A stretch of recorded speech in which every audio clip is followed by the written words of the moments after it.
আমাদের take সাইগাই YouTube পরিবারের আরেকটা নতুন টিএসজি নিউজের এপিসোডে আপনাকে আবার স্বাগত জানাই। আমি অভ্র। আজকের ভিডিওর শুরুতেই বলবো একটা পুরনো টেক নিউজ বা পুরনো খবর আপনাদের দিয়েছিলাম, তার ফলো আপের খবর। অর্থাৎ বহুদিন আগে আপনাদের টেক নিউজে বলেছিলাম যে এলন মাস্ক দাবি করেছিলেন যে তারা টেসলা কোম্পানি যখন ধুঁকছিল তখন সেই কোম্পানিটাকে বিক্রি করতে চেয়েছিলেন অ্যাপেলের কাছে। টিম কুক তার সাথে দেখা করতেই রাজি হননি। অ্যাপেল সেই টেসলা কোম্পানি সেই সময় কিনতেই চায়নি, অথচ তখন অনেক সস্তায় অনেক কম দামে তারা বিক্রি করতে চাইছিলেন। কিন্তু আজকে টিম কুক অর্থাৎ অ্যাপেলের সিইও তিনি বলেছেন যে এইসব সব অভিযোগ মিথ্যে, কখনোই টেসলা কোম্পানি কেনার কোনো প্রস্তাব তাদের কাছে আসেনি, তারা ইলন মাস্কের সাথে কথা বলেননি, দেখা করেননি এবং পুরো অভিযোগটাই তারা অস্বীকার করে গেছেন। এরকম একটা খবর দিয়ে আজকে আমরা টেক নিউজ শুরু করব এবং আজকে প্রচুর ইন্টারেস্টিং খবর আছে। ভিডিওটা শেষ অবধি দেখবেন, ভালো লাগলে লাইক করবেন, খারাপ লাগলে শেষে গিয়ে ডিসলাইক বাটনটা সবসময় আপনার জন্য রয়েছে। তাহলে চলুন সরাসরি আমরা ভিডিওতে ঝাঁপিয়ে পড়ি।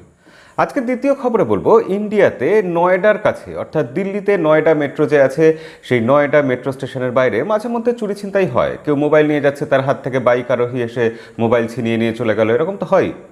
রিসেন্টলি একটা ঘটনা ঘটেছে, এক ভদ্রলোক সেই নয়ডা স্টেশনের বাইরে মেট্রো স্টেশনের বাইরে হাতে বা কানে মোবাইল নিয়ে কথা বলতে বলতে যাচ্ছিলেন, বাইক আরোহী এসে তার হাত থেকে মোবাইল ছিনিয়ে নিয়ে রওনা দিল।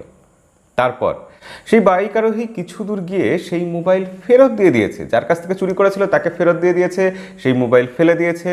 তার কারণ তারা বলছে, চোররা নাকি এরকম বলেছে যে তারা ভেবেছিল সেই মোবাইলটা OnePlus-এর 9 Pro অর্থাৎ লেটেস্ট মডেলের OnePlus-এর ফোন, কিন্তু তারা চুরি করার পর বুঝতে পারে যে সেটা স্যামসাং গ্যালাক্সি S10 Plus। তার জন্য তারা হতাশ হয়ে সেই মোবাইলটা ফেরত দিয়ে দিচ্ছে। গজব বেইজ্জতি है। আমি জানি না খবরটা কতটা সত্যি, তবে নিউজ পেপারে এই খবরটা এসেছে, এরকমই একটা গুরুত্বপূর্ণ খবর এবং মজাদার খবর, তাই আপনাদের সাথে আজকে এই খবরটা শেয়ার করলাম। ইতিমধ্যেই স্যামসাংয়ের দুটো ফোন ইন্ডিয়ার BIS সার্টিফিকেশন সাইটে লিস্টেড হয়ে গেছে, একটা স্যামসাং গ্যালাক্সি A42 আর একটা স্যামসাং গ্যালাক্সি M42। কিন্তু সেটা আসল খবর নয়। আসল খবর এটাই যে স্যামসাং 2021 সালের প্রথম কোয়ার্টারে অর্থাৎ প্রথম 3 মাসে যা লাভ করেছে, তারা লাভ গত বছরের প্রথম কোয়ার্টারের তুলনায় বাড়িয়ে ফেলেছে 45%। 2019 সাল তাদের অতটা ভালো যায়নি, 2020 সাল তাদের মোটামুটি গেছে, আর 2021 সালের প্রথম কোয়ার্টারে তারা সব রেকর্ড ভেঙে দিয়েছে এবং আগামী দিনে তারা সম্ভবত আরও বেশি সেল করবে, মার্কেট আরও বেশি ক্যাপচার করবে, তার লক্ষণ আমরা কিছু দেখতে পাচ্ছি। স্যামসাং একদিকে তো চাইনিজ কোম্পানিগুলোর মতো প্রচুর ফোন লঞ্চ করে চলেছে এবং দ্বিতীয়ত তারা ভালো ভালো টাই আপ শুরু করেছে। হ্যাঁ, এখন টাই আপের যুগ। এখন একটা প্রবণতা দেখা যাচ্ছে, বড় বড় স্মার্টফোন কোম্পানি মেকাররা তারা বিভিন্ন DSLR কোম্পানির যারা লেন্স তৈরি করে তাদের সেসব বড় কোম্পানির সাথে টাই আপ করছে। তাতে লাভ কতটা হচ্ছে আমরা জানি না, তবে এটুকু হচ্ছে অন্তত ওই বড় বড় DSLR কোম্পানির যে কোম্পানির ব্র্যান্ড ভ্যালু আছে সেটা আমরা পাচ্ছি এবং সেটা নিয়ে অদ্ভুত অসম্ভব রকমের একটা মার্কেটিং হচ্ছে। আমরা এর আগে দেখেছি নোকিয়া জাইসের সাথে টাই আপ করেছিল, হুয়াওয়ে লাইকার সাথে টাই আপ করেছিল, সেগুলো মোটামুটি ঠিক ছিল, অতটা হাইপ তৈরি করেনি তারা। কিন্তু তাদের দেখা দেখি OnePlus যখন হ্যাসেলব্লাডের সাথে টাই আপ করলো, তারা মার্কেটিং লেভেলটা একদম নেক্সট লেভেলে নিয়ে চলে গেল। হ্যাসেলব্লাড নিয়ে এত হাইপ তৈরি করলো, শেষ অবধি আমরা হতাশই হয়েছি। যদিও রিভিউতে দেখতে পাচ্ছি যে ফোনের ক্যামেরা অতটাও আশানুরূপ কিছু উন্নতি হয়নি, তবে OnePlus করছে, বিভিন্ন কোম্পানি করছে, স্যামসাং অত চুপ করে বসে থাকবে না। তারা এবার শোনা যাচ্ছে অলিম্পাস কোম্পানির সাথে টাই আপ করতে চলেছে। আমেরিকান কোম্পানি অলিম্পাস, যাদের বেশ সুনাম ছিল এককালে, তারা ক্যামেরা তৈরি করত এবং তারা এখন দেউলিয়া, ব্যাংকরাপ্ট হয়ে গেছে। সেই দেউলিয়া কোম্পানির বহু পেটেন্ট আছে, কিছু ব্র্যান্ড ভ্যালুও আছে। তো সেই কারণে স্যামসাং তাদের সাথে আগামী দিনে টাই আপ করতে চলেছে এবং স্যামসাংয়ের ফোনে আমরা দেখব বাইরে ওই ক্যামেরা লেন্সের দিকে লেখা থাকবে অলিম্পাস। যেরকম আমরা ভিভোর ক্ষেত্রে দেখি লেখা থাকে জাইস বা জিস লেন্স, ঠিক সেরকমই দেখতে পাবো। কতটা উন্নতি হবে আমরা জানি না। আমরা দেখেছি স্যামসাংয়ের ক্যামেরা অলরেডি যথেষ্ট ভালো, তবে হ্যাঁ, স্যামসাং টাই আপ করে সেটা যেন খারাপ না করে ফেলে, এটুকুই শুধু আমরা চাইবো। গতকালের টেক নিউজে আপনাদের বলেছিলাম ওপ্পো ভিভোর মতো কোম্পানি তারাও কিন্তু এবার ফোল্ডিং ফোন আনতে চলেছে। তারা অলরেডি ফোল্ডিং ফোনের ডিসপ্লে অর্ডার করে দিয়েছে, যে কোনো দিন তৈরি হওয়া শুরু হয়ে যাবে। চাইনিজ কোম্পানিগুলো ফোল্ডিং ফোন তৈরি করবে মানেই সেখানে দাম কমবে।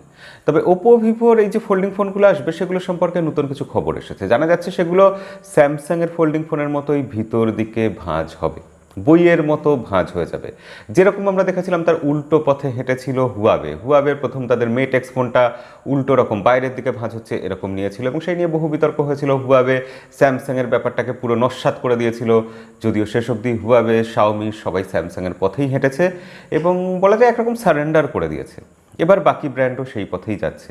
তবে হ্যাঁ, এই ডিসপ্লে দুটো সাইজ হবে, ওপো ভিভো দুটোরই ভিতর দিকে যে ডিসপ্লে সাইজ হবে সেটা হবে 8 ইঞ্চি, যেরকম শাওমির ফোল্ডিং ফোনের ক্ষেত্রে হয়েছে।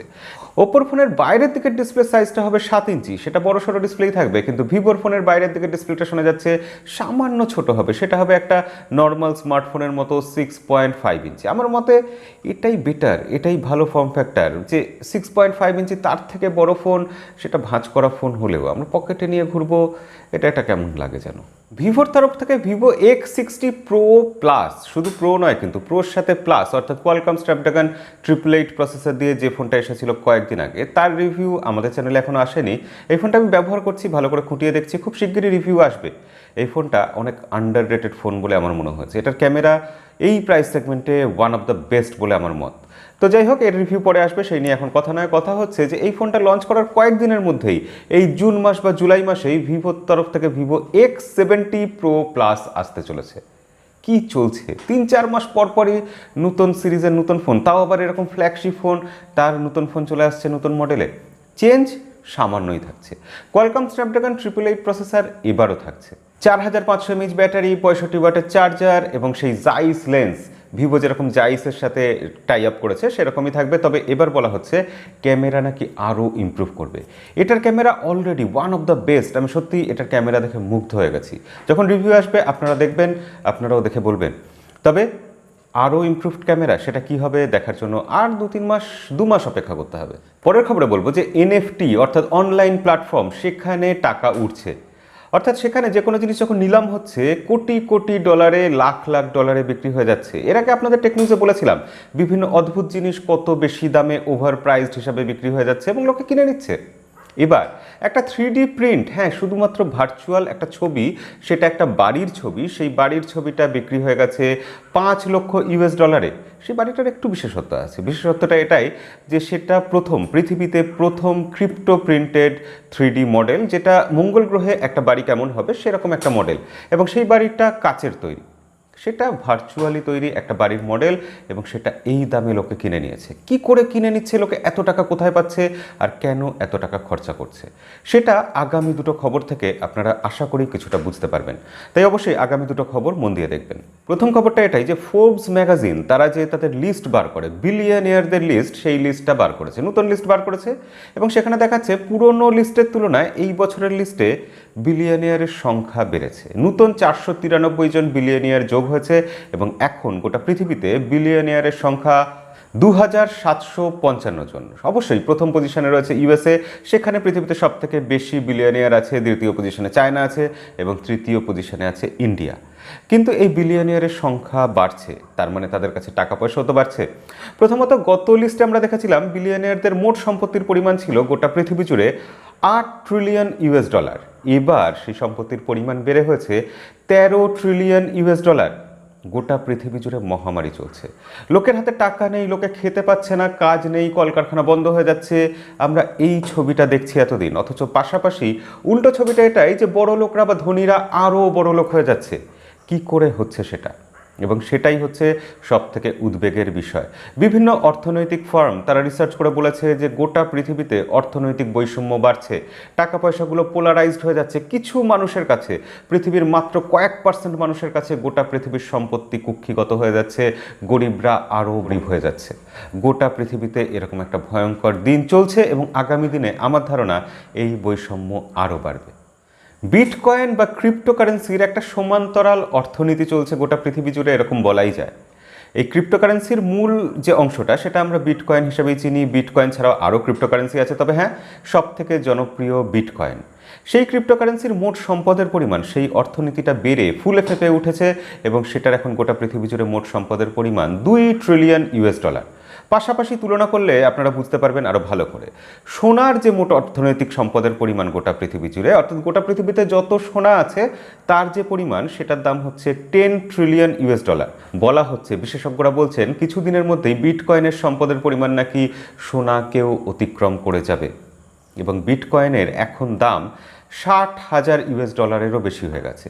আর এই যে ক্রিপ্টোকারেন্সির মূল সম্পদের পরিমাণ $2 ট্রিলিয়ন, তার মূল অংশীদার বা ভাগিদার অবশ্যই বিটকয়েন, তার সেখানে অংশীদারিত্ব $1.1 ট্রিলিয়ন, আর বাকিটা অন্যান্য ক্রিপ্টোকারেন্সি মিলে।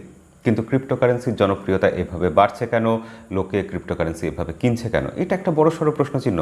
আজকে ক্রিপ্টোকারেন্সি বা বিটকয়েন নিয়ে একটা ভিডিও দিয়েছিলাম সকালবেলা, না দেখে থাকলে ডেসক্রিপশনে সেই ভিডিওটার লিঙ্ক দিয়ে রাখবো, অবশ্যই সেটা দেখে নিতে পারেন। আর আজকে শেষ খবরে বলবো রিয়েলমি তাদের সি সিরিজের ফোন, অর্থাৎ কম দামি ফোন। আপনারা যে প্রায় বলেন আমাদের চ্যানেল বড় লোকের চ্যানেল হয়ে গেছে, সব দামি দামি ফোনের খবর আসে, না, কম দামি ফোনেরও খবর আসে। রিয়েলমি সি সিরিজের ফোন C20, C21, C25 এই ফোনগুলো আগামীকাল ইন্ডিয়াতে লঞ্চ হতে চলেছে এবং বাংলাদেশেও খুব শিগগিরই এগুলো লঞ্চ হবে। আর সি সিরিজের ফোন মানেই সেগুলোর দাম একটু কম থাকছে। রিয়েলমি C25 এই ফোনটা বলা হচ্ছে ব্যাটারির ক্ষেত্রে ম্যারাথন ব্যাটারি নিয়ে আসছে, 6000 mAh ব্যাটারি। এখানে প্রসেসর নাকি খুব পাওয়ারফুল প্রসেসর আছে, মিডিয়াটেকের হিলিও G70। যাই হোক না কেন, এই ফোনটার দাম যদি ঠিকঠাক থাকে তাহলে তো ঠিকই আছে। আগামীকাল এই ফোনটার ভিডিও আমাদের চ্যানেলে আসবে, অবশ্যই দেখবেন। ফোনটা কেমন লাগলো সেটা আগামীকাল দেখে জানাবেন। কিন্তু এবার সময় আপনাদের কমেন্ট পড়ার। প্রথম কমেন্ট করেছেন মোহাম্মদ ফখরুল। তিনি বলছেন, দাদা আপনি আমাদের জন্য চাকরি ছেড়ে দিয়েছেন, এটা শুনে খারাপ লাগলো, এটা ভেবে ভালো লাগছে। এখন আপনি আমাদের ফুল টাইম সময় দিতে পারবেন। হ্যাঁ, আগামী দিনে অবশ্যই ফুল টাইম সময় দিতে পারবো। আর চাকরি ছেড়েছি খারাপ লাগার কিছু নেই, আমি আনন্দেই আছি, আনন্দ পাচ্ছি আপনাদের সাথে আরও বেশি সময় কাটাতে পারবো বলে। আগামী দিনে আরও অন্যান্য চ্যানেলেও ভিডিও আসবে, প্রচুর ভিডিও আসবে, দেখার জন্য সাথে থাকবেন। পরের কমেন্ট করেছেন আরফিন শুভ। তিনি বলছেন, আজকের ভিডিওর প্রথম ভিউয়ার হিসেবে দাদা আপনার কাছে একটা বিশেষ অনুরোধ, স্যামসাং কিভাবে অ্যাপেলকে এগিয়ে দিচ্ছে এই বিষয় নিয়ে প্লিজ একটা ভিডিও বানাবেন। অবশ্যই, এটা খুব ইন্টারেস্টিং টপিক। এই নিয়ে যদিও অনেক ভিডিও আছে, তাই কখনো বানানোর কথা ভাবিনি। ঠিক আছে, আপনারা বলছেন যখন, নিশ্চয়ই এই নিয়ে ভিডিও বানাবো। পরের প্রশ্ন করেছেন বিডি জিহাদ বস FF। তিনি বলছেন, স্যামসাং কোম্পানি মনে হয় আমাদের আর S21 আলট্রা আর কোনো দিন দিবে না, বেঁচে দিয়েছে। না, স্যামসাং S21 আলট্রা দেবে, অন্তত তারা তাই বলে এখনও আমাকে আশ্বস্ত করছে। আমিও আশা করছি তারা দেবে। স্যামসাংয়ের মতো কোম্পানি এইসব 2 নম্বরই করবে না বলে আশা করা যায়, তবে কবে দেবে আমিও বলে বলে হয়রান হয়ে গেছি ভাই। শেষ কমেন্ট, আজকে একটা এক্সট্রা কমেন্ট অতনু রয়। তিনি বলছেন, দাদা কোম্পানিগুলো কারখানায় কিভাবে অ্যামোলেড স্ক্রিন তৈরি করে তা নিয়ে একটা ফ্যাক্টরি ট্যুর ভিডিও দেখতে চাই, কারণ স্যামসাং ভারতের ইউপির নয়ডাতে এবছরের সেপ্টেম্বর মাসে একটা ডিসপ্লে তৈরির কারখানা প্রতিষ্ঠা করতে চলেছে। এরকম অনেক কিছু পরিকল্পনা আছে।